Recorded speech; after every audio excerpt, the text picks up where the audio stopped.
Hey everybody, this is Larry. This is me trying to do the week 2 premium problem, and apparently I've done it before. Hit the like button, hit the subscribe button, join me in Discord, let me know what you think about this one. A little bit disappointed that we have a repeat problem for this one. And we've did it, what's that? I was going to say a year ago, but it's 2025, Larry, not 2023. So 2 years ago. Oh my, these years, they just keep going by.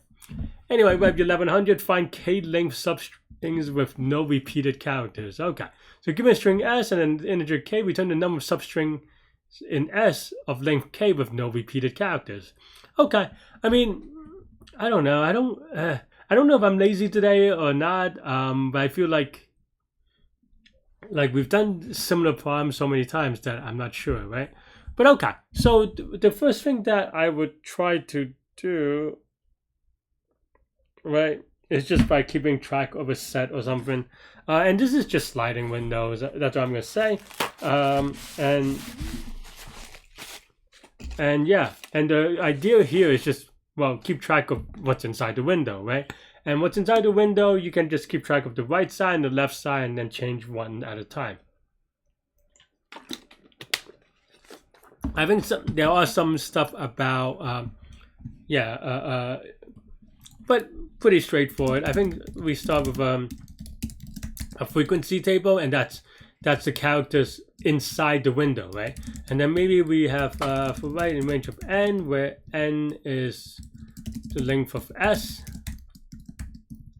right? And then we have what is it? F of string of right, we increment, right? And then we want to set the left side. The left side, of course, for this window is static. So left is just going to be right minus k, right?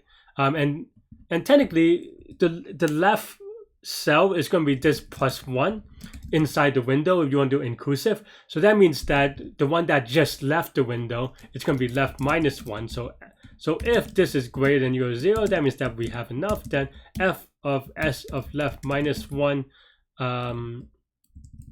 Oh, I don't know what, there's no if statement. This is just subtract by 1, right? And then now we have to do no repeated characters, right? So no repeated characters we can rephrase in some way. And no repeated characters means that there are, well, in a k-length substring means that there are k distinct characters, right? So maybe we can keep track of something like, I don't know, c is equal to 0 here, right? So if f of s of right is equal to 1, then we increment. The reason why we increment is because this can only equal to this means that, because of this statement right before, this means that it went from 0 to 1, meaning that you have a new character. And by the same way, if this number is 0, then we subtract 1, and c is the number of unique characters, right? So if c is equal to k, then we what is that, number of substrings? Okay, then we just return the count and we are good. There are some stuff that you may consider doing but may not be necessary for this problem.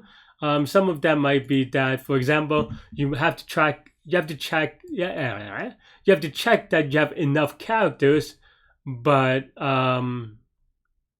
like you have enough characters in the window. But of course, for this one you don't have to, because the only way that c can be k is if we have enough characters, right? So that's why this is an implicit check of right is greater than or whatever, greater than k minus 1 or something.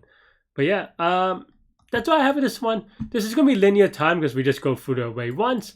And either constant space or alpha space, where alpha is the size of the alphabet. So there's only 26 characters. This can only ever be up to 26 characters, which is why it's either or 1 or alpha, right? And alpha meaning that it's a number of characters in the alphabet, meaning if you want to change to a 52 character alphabet, for example, uppercase and lowercase, then that'll be over 52-ish, I suppose. I know that's not how you say it, but you know what I mean.